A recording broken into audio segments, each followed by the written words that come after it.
বিসমিল্লাহির রাহিম।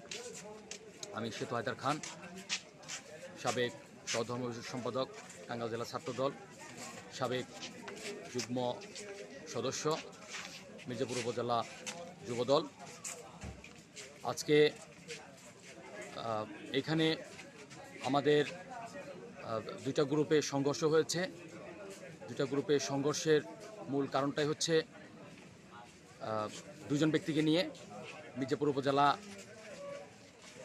সাবেক এমপি, কেন্দ্রীয় শিশু বিষয়ক সম্পাদক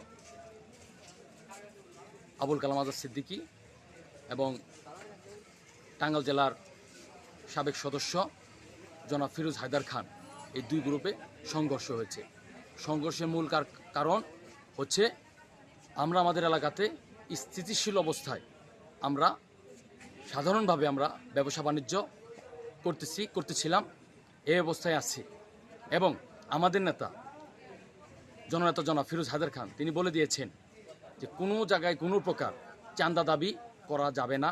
চাঁদা দাবি করলে তার বিরুদ্ধে দল এবং আইনক ব্যবস্থা নেওয়া হবে।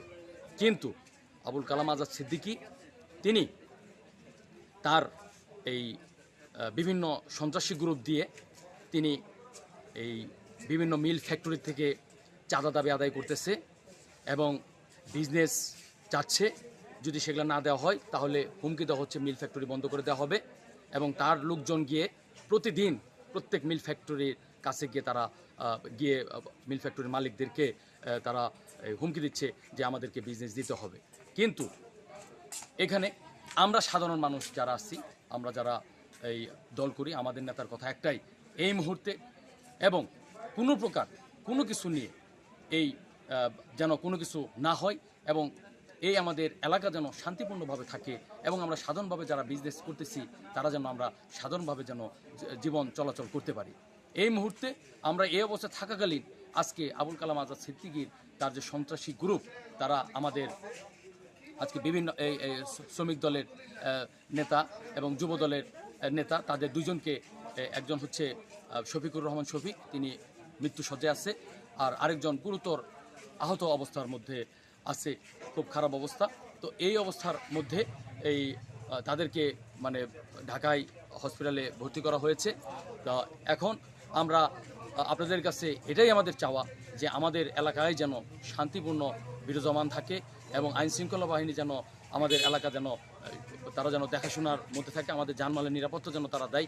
এটাই আমাদের এই সংবাদের মাধ্যমে আপনাদের কাছে ঘটনার সময় কখন হয়েছে এবং আজকে আহত দুজন ব্যক্তির নাম। এবং আজকে এই আহত দুজন ব্যক্তি, একজন হচ্ছে শফিকুর রহমান শফিক, তিনি শ্রমিক দলের নেতা, আর যুব দলের নেতা কালাম, তিনি গুরুতর আহত হয়েছে। ঠিক 8 ঘটিকার সময় এই মারামারিটি হয় এবং দুইটা মোটরসাইকেল পুরানো হয় এবং জাতীয়তাবাদী দল বিএনপির অফিসটা ভাঙা হয় এবং আমাদের নেত্রীদের ছবি টবি ভেঙে তাদেরকে ফেলে দেওয়া হয়, চেয়ার টেবিল সব কিছু পুড়ে ফেলা হয়, অফিসে বিভিন্ন জায়গায় ভাঙাচোরা করা হয়। এটা হচ্ছে গোড়াই শিল্পাঞ্চল শাখা শ্রমিক দলের অফিস। এটাই আমরা বলছি। কাঁচা বাজার থেকেও তারা চাঁদা আদায় করে এবং তারা কাঁচা বাজার থেকে, ঠিক আছে, এই কালাম সাহেবের আবুল কালাম আজাদ সিদ্দিকীর এই সন্ত্রাসীরা কাঁচা বাজার থেকেও তারা ব্যাপকভাবে তারা চাঁদা দাবি আদায় করছে। এবং এটার জন্য আমাদের নেতা জনাব ফিরোজ হায়দার খান তিনি বারবার বলেছে যে না, এই কাঁচা বাজার থেকে কোনোভাবেই চাঁদা আদায় করা যাবে না।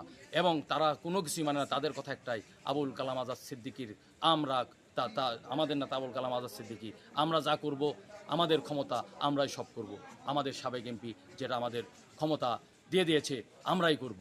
মানুষ মরুক তাতে আমাদের কোনো দায়বদ্ধতা নাই, কিন্তু আমরা মানুষের মরার উপর দিয়ে হলেও আমরা এই চাঁদা নিব, এই বক্তব্য তারা রাখছে।